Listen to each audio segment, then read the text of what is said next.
Hello everyone, welcome to our channel. आपण आजच्या व्हिडिओमध्ये पंचविध कषाय कल्पनांना सुरुवात करणार आहोत. पंचविध कषाय कल्पना फार महत्त्वाचा टॉपिक आहे.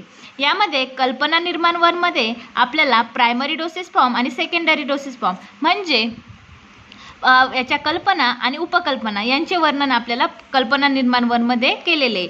तर आता कल्पना निर्माण 1 हा 10 मार्क्ससाठी सांगितलेला आहे. याचं वेटेज 10 मार्क्स आहे. तर यामध्ये आपल्याला MCQ, SAQ आणि LAQ येण्याचे चान्सेस असतात. तर यामध्ये आपण अगोदर 5 कल्पना बघूया. कुठल्या? तर 5 कल्पना कुठल्या? तर स्वरस, कल्क, क्वाथ, हिम आणि फांट. त्यानंतर त्याच्या उपकल्पना, जसं स्वरची उपकल्पना दिलेली नाही आहे, म्हणजे स्वरची उपकल्पनाच नसते. तर कल्कची चूर्ण कल्पना, क्वाथची प्रमथ्या, पानीय कल्पना आणि उष्णोदक कल्पना, हिमची मंथ कल्पना, उदक कल्पना आणि पानक कल्पना. पुढे बघूया फांट कल्पनाची अर्क कल्पना. अशा प्रकारे कल्पना आणि उपकल्पना इथे सांगितलेलं आहे.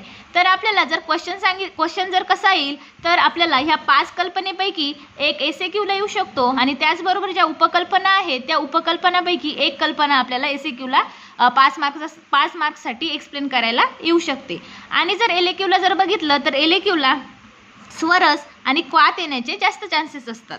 तर अशा प्रकारे आपण आता याचं वेटेज बघितलं आणि आता आपण पुढे 1 बाय 1 स्वरस, कल्क, क्वाथ या प्रकारे याची एक जी कल्पना आहे ती पूर्ण डिटेलमध्ये बघूया.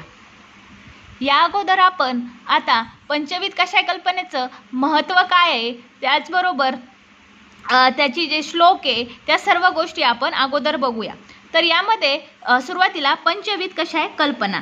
तर पंच म्हणजे 5. तर आपल्याला इथे 5 ज्या कल्पना आहे त्याचे वर्णन आपल्याला इथे केलेले. तर आता या कषाय कल्पनेचं महत्त्व काय असतं, तर कोणतेही औषध, जांगम किंवा पार्थिव द्रव्य त्यांच्या मूळ स्वरूपात शरीरावर वापरता येत नाही. जसे की आपण आपल्या शरीरावरती जर कुठलं औषध आपल्याला यूज करायचं आहे तर ते आपण डिरेक्ट यूज करत नाही, तर आपल्याला त्याला कोणत्या तरी फॉर्मॅटमध्ये बनवावं लागतं. तर तेव्हाच आपण त्याला यूज करू शकतो. आपण जर त्याला डिरेक्ट यूज केलं तर त्यामध्ये काही इम्प्युरिटीज असतात, जर काही पॉयझनस असतात, ते आपल्या शरीरावरती इम्पॅक्ट करू शकतात. त्यामुळे आपण त्याला वेगवेगळ्या ज्या कल्पना आपण ज्या बघितल्या, मी तुम्हाला सांगितलं स्वरस, कल्क, क्वाथ या फॉर्मॅटमध्ये बनवून आपण त्याला घेतो. तर द्रव सेवन करण्यायोग्य किंवा शरीरावर उपयोग करण्यायोग्य बनवणे, म्हणजे आपण त्याला डिरेक्ट तर घेऊ नाही शकत, तर त्याला आपण द्रव्य म्हणजे सेवन करण्यायोग्य आणि त्याचबरोबर शरीरावर उपयोग करण्यायोग्य आपल्याला त्यावर बनवावं लागतं. म्हणजे त्यावर आपण गुणांतर साधण्यासाठी, म्हणजे आपण त्यामध्ये काय करतो, गुणाची वृद्धी करतो. म्हणजे आपण जर एखादं औषध द्रव्य जर जांगम किंवा पार्थिव द्रव्य घेतलं डिरेक्ट, तर त्यावरती आपण त्याला काय करतो, शरीरावरती उपयोग करण्यायोग्य बनवतो आणि त्यामध्ये गुणाचे आदान करतो, म्हणजे गुणाची वृद्धी करतो आणि मगच नंतर आपण त्याला आपल्या शरीरावरती वापरतो. आता यामध्ये कषाय काय असतं? कषाय म्हणजे काय, तर मूळ द्रव्याचे स्वरूप न बदलता त्याला सेवन योग्य बनवणे म्हणजे कषाय होय. कषाय शब्द क्वाथाला पर्याय शब्द म्हणून वापरला गेलेला आहे. यामध्ये जो कषाय आहे, कषाय हा शब्द आहे जे क्वाथ आपण बघितला तर ते क्वाथाला पर्याय शब्द म्हणून वापरलेला आहे. हा MCQ साठी फार इम्पॉर्टंट असतो. तर यामध्ये अगोदर आपल्याला हा श्लोक फार महत्त्वाचा आहे. कुठला? तर पंचविध कषाय कल्पनान्मिती तद्यथा स्वरस कल्क श्रुतः शीतः फांटंचेती तेषः यथापूर्व बलाधिक्य अतः कषाय कल्पना व्याधू अतुर बला अपेक्षिणी. म्हणजे यामध्ये आपल्याला 5 कल्पनांचे वर्णन केलेले. कुठल्या 5 कल्पना? स्वरस, कल्क, क्वाथला पर्याय शब्द अजून श्रुते, त्यानंतर हिम आणि फांट. अशा 5 प्रकाराचे 5 प्रकारच्या ज्या कल्पना आहे ते या श्लोकामध्ये सांगितलेले आहे. आणि यामध्ये आता पुढे बघूया आपण पंचविध कषाय कल्पना लवण वर्जित असतं. म्हणजे या आपण ज्या कल्पना बनवू त्या 5 रसापासून तयार केलेल्या असतात. आता जसे की आपल्याकडे 6 रस आहे. कुठले? मधुर, आम्ल, लवण, कटू, तिक्त, कषाय. परंतु यामध्ये जो लवण रस आहे तो वर्जित असतो.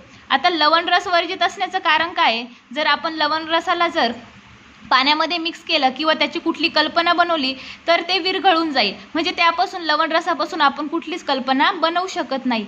या कारणामुळं लवण रस आहे तो वर्जित आहे, म्हणजे आपण लवण रसाची कुठलीच कल्पना बनवू शकत नाही. तर त्यामुळे फक्त 5 रसापासून आपण या ज्या कल्पना आहेत त्या तयार करतो. तर 5 रस कुठले? तर मधुर कषाय, आम्ल, कटू कषाय, तिक्त कषाय आणि कषाय. फक्त यामध्ये लवण रस वर्जित आहे. हा सुद्धा MCQ साठी फार महत्त्वाचा आहे.